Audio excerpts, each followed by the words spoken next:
Hello again, time then for the press preview. A first look at what is on Easter Sunday's front pages in the next 20 minutes or so. We'll see what's making the headlines with the journalist and author Rachel Shabi and the Daily Telegraph's leader writer Tim Stanley. A very happy Easter to both of you. Speak to them in a moment. First of all, let's have a quick look at the front pages, starting with the Sunday Telegraph revealing that COVID passports designed to return life to normal in Britain might not be ready until the autumn. The Sunday Express also leads with Prime Minister's vaccine passport plans, saying they won't be needed in pubs yet. Foreign holidays on track to start May the 17th is the headline in the Mail. The Times leads with concerns that more than 200,000 pupils will move from primary school to secondary school this autumn without being able to read properly due to interrupted learning during COVID. The Observer hears that Sir Keir Starmer has told the Labour Party to prepare for an early general election in May 2023.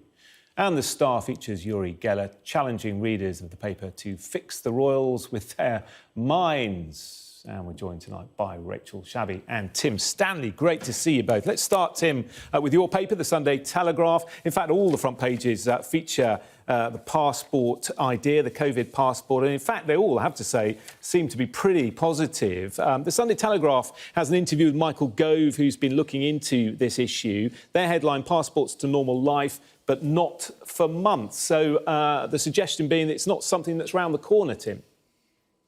First of all, I just have to say, I don't know if I would call the Telegraph's coverage positive. It's simply objective at this stage. That's all. The story has just broken.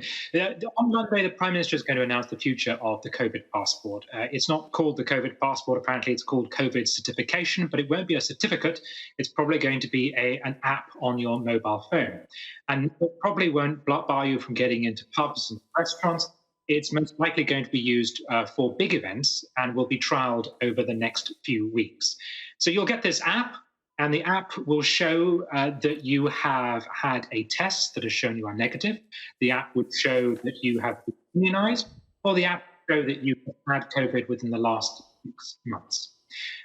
Now, one interesting detail the Telegraph has, which I don't think the other papers do have, is questions coming out of Whitehall about how long it would actually take to develop this app.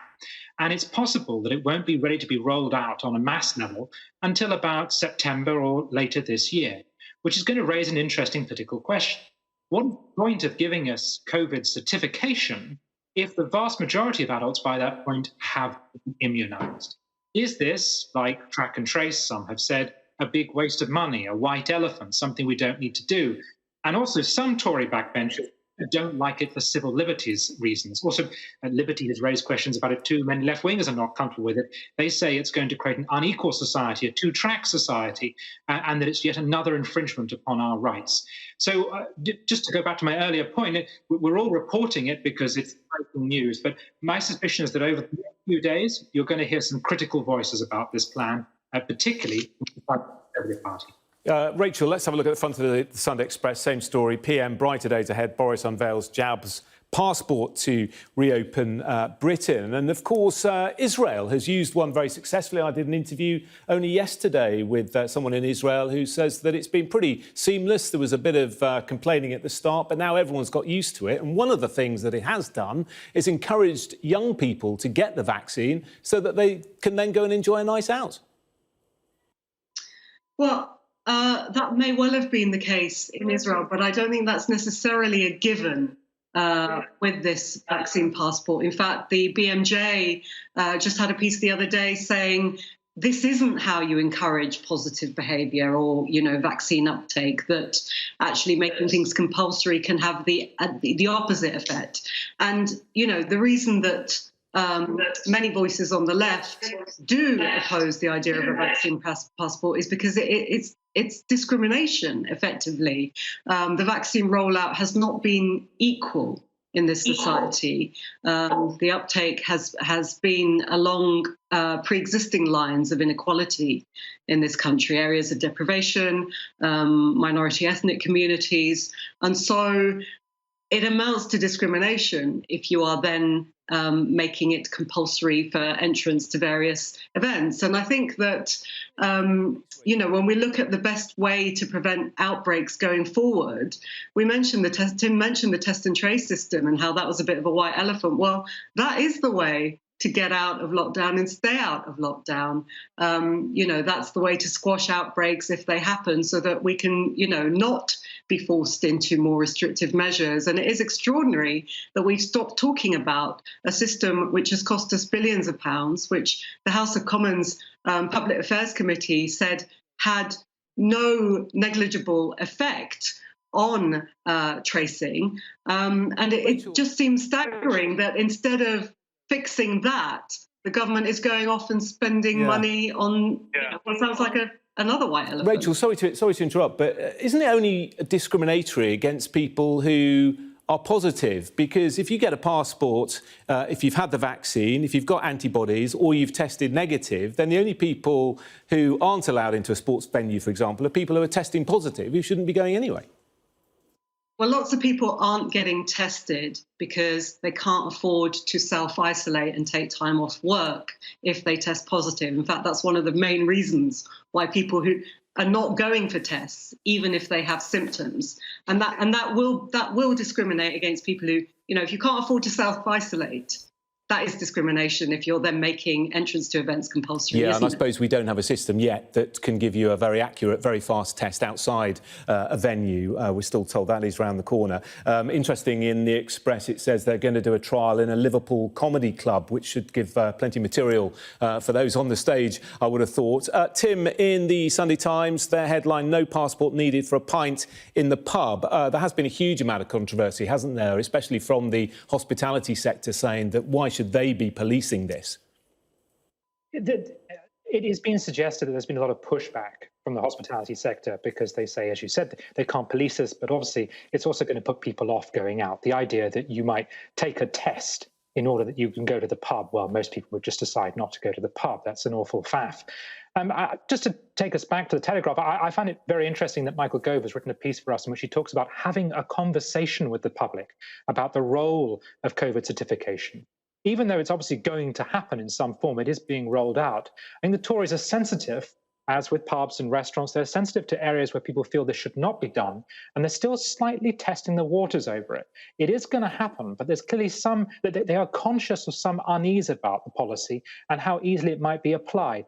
And Rachel raises a very good point about whether or not this is going to be equitable. Because don't forget that a big story in the background is, for instance, the huge disparity between people on the basis of race as to whether or not they have been immunized. Well, if you then say, OK, you can only go to this venue if you have taken the test, if you had it, or you have been immunized, then potentially you're opening the ground for a certain amount of discrimination there, or at least you're sort of embedding discrimination there. This should make people, I feel, very uncomfortable, because traditionally this is not a country where you have to show your papers. That's not something you do. Yes, you have to show ID for all sorts of things. The reality is you do have to do that nowadays, opening a bank account, getting an internet set up and all that sort of thing. But the idea that in your everyday life to go to a football match or to go to a comedy club... But isn't it a small price to pay, Tim, just for a small price to pay, given the extraordinary situation we're in, and only going to last perhaps for a few months? Well, so they say, but these things, once you bring them in, are very difficult to get rid of. And if it is only going to last for a few months, I come back to the point I made at the beginning. If you're rolling this out in September, October, when the vast majority of us have been immunized anyway, what is the point of doing it? Immunization is reducing transmission. That's the way out of this. I don't really understand why this is necessary, except, of course, to save certain large-scale events taking place over the summer. But again, if it's not going to be in place until September, October, it wouldn't do that. No, good point. OK, Rachel, Tim, fascinating discussion. Do stay there for the moment. Coming up, could there be an early election in May 2023? Gosh, Labour leader Sir Keir Starmer has asked his party to prepare for one. That's coming up. Tim, why don't you start things off this half? And the front of the Observer, we've not looked at the Observer yet. A couple of stories here. First of all, the protests in Bristol, women's anger at abuse of power in police raids. Talk us through this.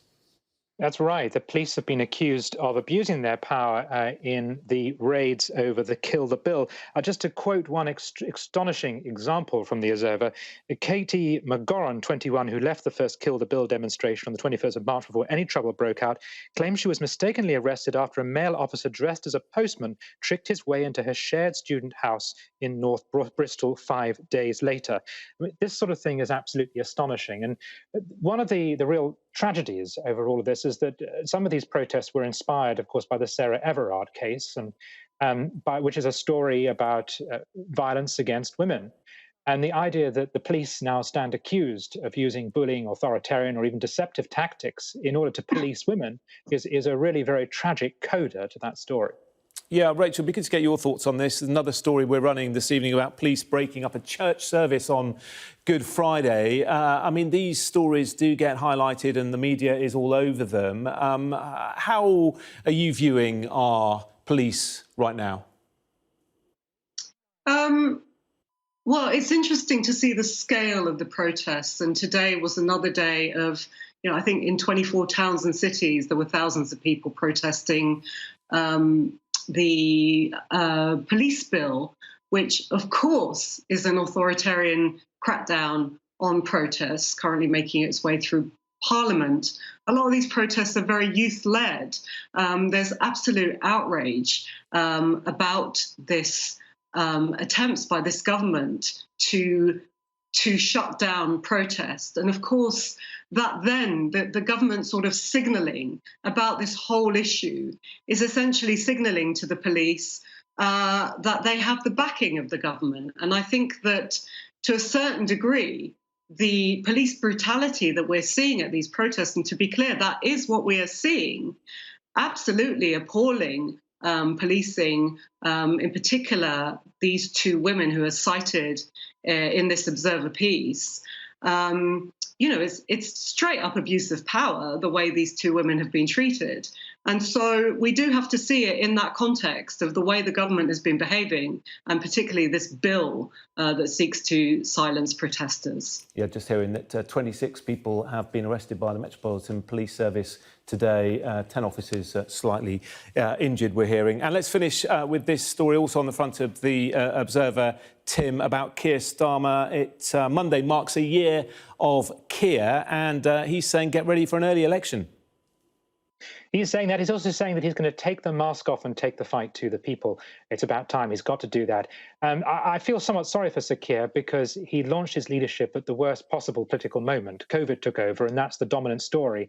And people say he's not doing a very good job. His polling is bad. But right now, it's almost like a Falklands moment for this government, whether you like it or not. The reality is that the public is rallying around it and is rewarding it for its vaccine success. And it's very hard to imagine what any Labour leader could do under those circumstances to really make an impression. Nevertheless, he's got to obviously come up with a stronger message to people because he's right now not cutting through. Simply being not Jeremy Corbyn doesn't seem to be winning him enough votes. Yeah, Rachel, just about 30 seconds to get your thoughts on this, on those two allegations, really. Firstly, that he's not been critical enough of the government, and secondly, he's not been clear enough about what he stands for.